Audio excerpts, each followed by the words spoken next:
Welcome back, my people. This another moment with it, no Peter. And on this episode, we'll be talking about business. As you all know, we've been dealing with business right from when this year started. So today, we'll be talking about another dimension in business, which is how to build a profitable business or how a startup can build a profitable business empire. But before I go, please, if you know you've been enjoying this video, don't forget to subscribe, don't forget to like, and please, your comment. So, what is business? As you all know, the simple definition of business is a mix of exchange between two or more people. Business is a process whereby we buy and sell goods and we provide services to each other. Do you get? Now, business alone is not about you going to the store to get something, to get a particular product. No, business as well can be you providing service to people. For example, our banks, we don't really buy a product from them, but we use and they provide service for us, which makes it their own business. For us, for or for anyone to build a profitable business empire, to build a to make sure your startup, because I'm actually focusing on startups, because a successful business is already successful. They might not really need this talk because they've actually passed through this phase. But I'm actually more concerned about startups because startups, they need everything for them to able to stand strong in business. So that's why it's very, very important. If you know you're interested in business, if you know you've already ventured into business, if you know you're confused about business, this is for you. So the number one thing that I want every startup to know is this: you can't run away from competition. For every 1 in 10 business idea, 1 in 10 business you choose to venture into, there are thousands of people in your vicinity doing the same thing or at the same time providing the same service. But are you gonna say because there are people into such a business you're gonna back out? No, you won't back out. But what you need to know is this: you need to be distinct. You need to provide your service in a way that it will provide value to people. When you're starting out in a business, don't just start in a business because you're looking for customers alone. Don't look for one-time customers in business. Learn to focus on long-term relationship whereby when you provide service to a customer, the such a customer will be able to come back again to patronize you. That's how profitable business empire is built. You need to understand competition.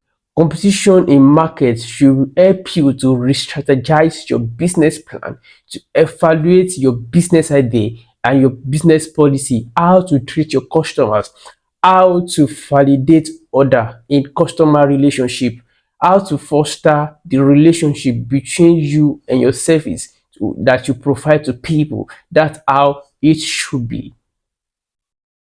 Competition happens everywhere. Right from why we're little, we've had people in the first position, second position, third position, and we have those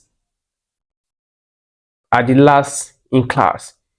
You need to know that this word in itself, it's about competition. So business competition shouldn't be new to you because right from start it's been competition all the life. So you venturing into business, don't venture into business because you want to do business now. Focus on business. Venture into business as business. Okay, this is my life. this is my money, this is what I want to do, and I've got to be successful at it. There are people that do business just because they don't want to sleep at home. Such people don't take business seriously, they take it lightly. So you can't compare those people to you. Reason being that they are well fed. You just starting, you want to build your life. That's the difference between you and them. They are doing business just to, run away from boredom. They don't want to be lonely, so they just have to establish a small space for themselves. But you, this is your life. This is what you want to do. So you've got to put all your attention into it. You've got to put all you need to make it possible into it, because at the end of the day, your business must grow. That's when you don't fail. If the income does not change, you need to evaluate yourself, you need to evaluate your company, you need to evaluate the business, because the flow of income must be studied at interval. That's how business is being built. Maybe you're doing it weekly, you're doing it monthly or quarterly. You need to make sure that your business income is well studied, so you will know how to evaluate your plans and everything. I want to use a sample of banks. Now, all our life used all these local banks. We've used UBA, GTB, Access. We've used them all, right? But all of them, they tended towards the same thing. Just I feel it's just the name that is being different, but they are providing the same service to people. Now, but recently, I think 2021, there has been emergence of all these mobile banks. We have Kuda, Moneypoint, Opay, and so on. Those banks, they don't actually have a physical location.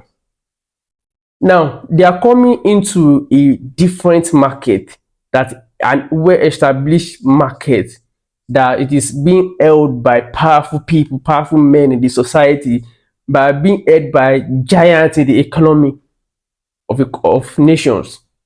Now, they've got to re-strategize. And how were they able to penetrate into the mind of people? One, what they did is zero charges.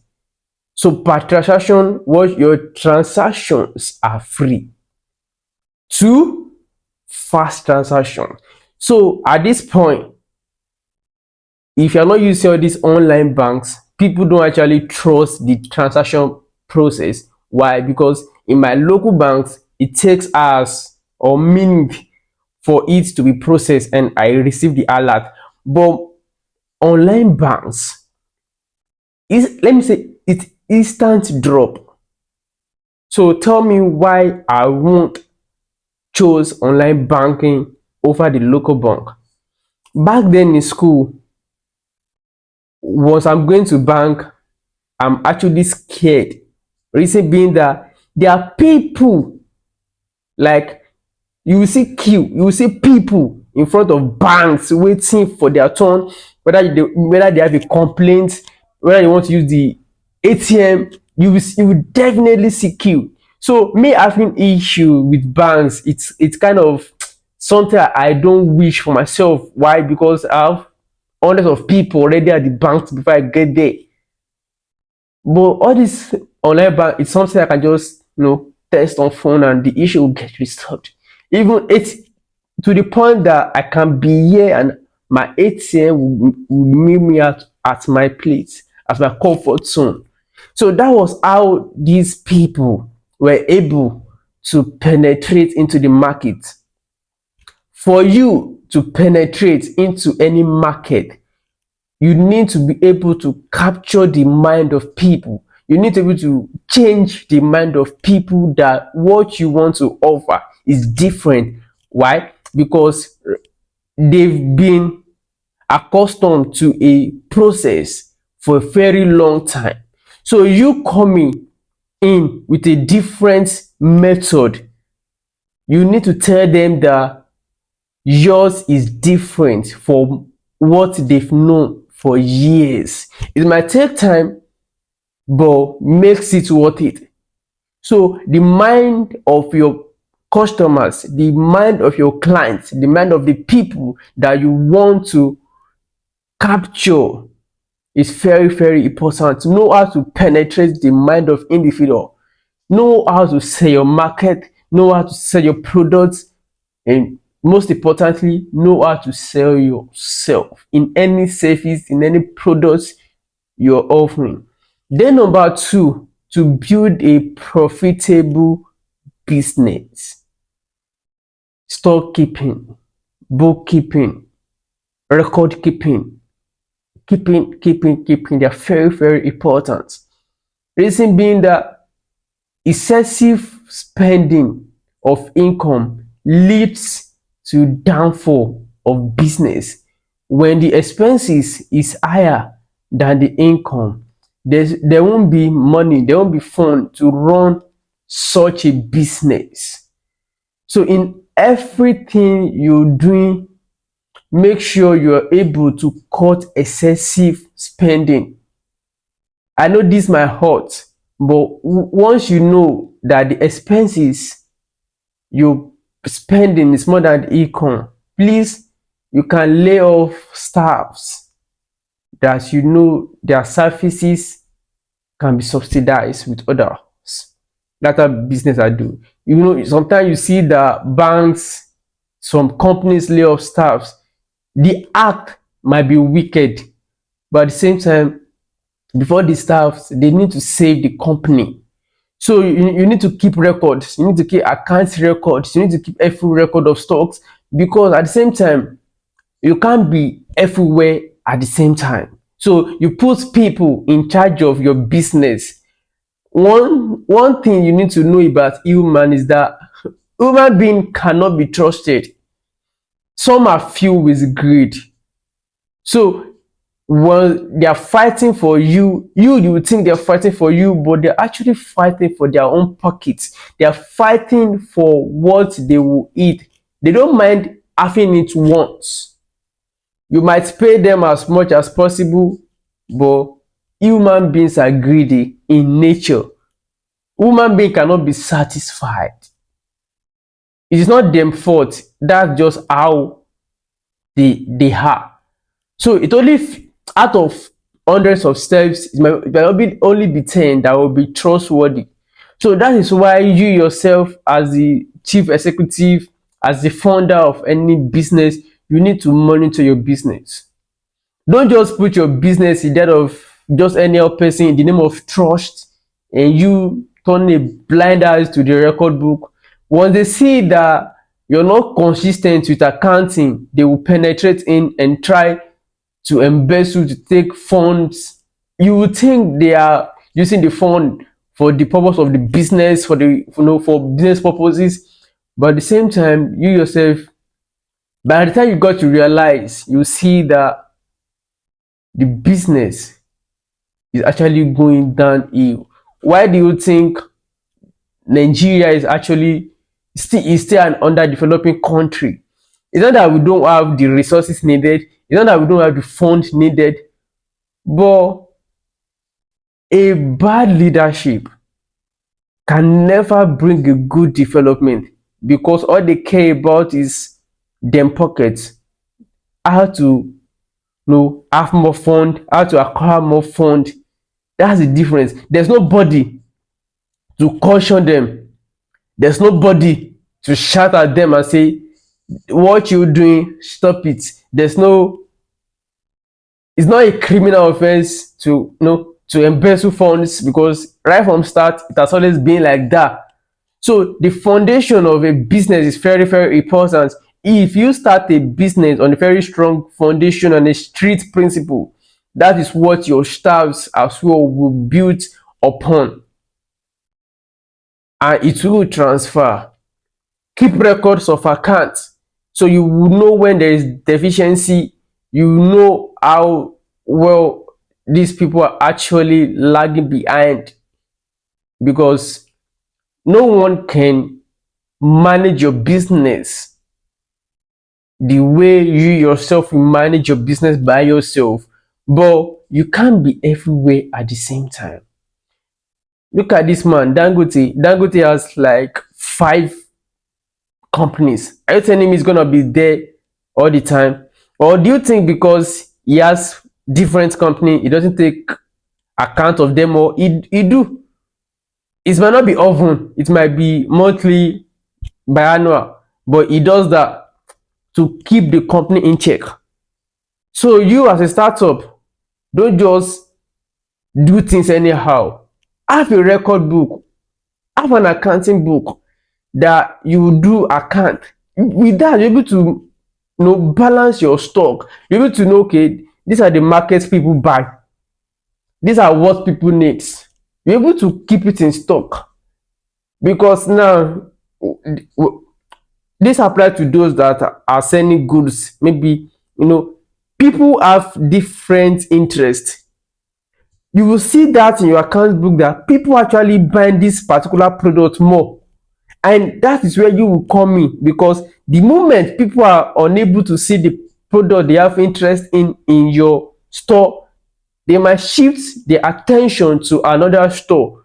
And the moment they are able to get what they want at another store in excess, they might not come back to you again.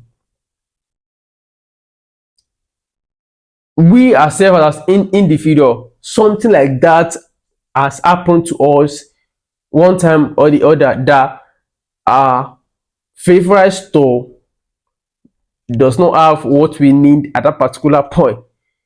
But the moment we turn to another store, that our favorite store seems like a no-go area for us again. It's like that because human being entirely wants satisfaction. So the moment you are not satisfied with what you offering, that's the end. Then number 3, please and please give your customers what they want exactly. Don't give them A when they want B. Okay, this applies to me.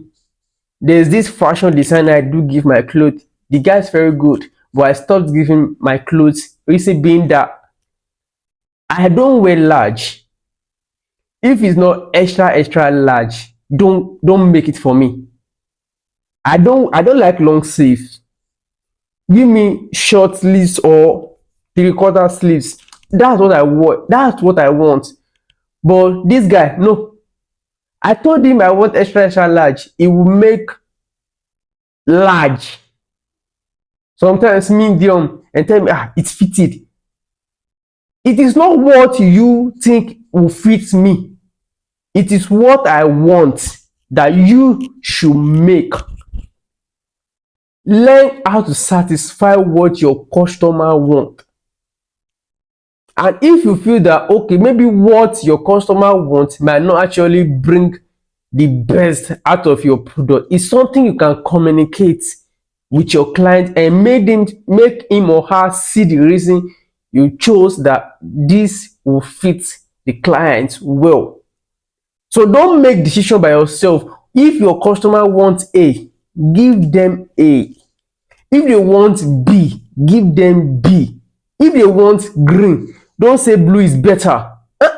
It is not in your own place to choose for your customers. Let them choose what they want.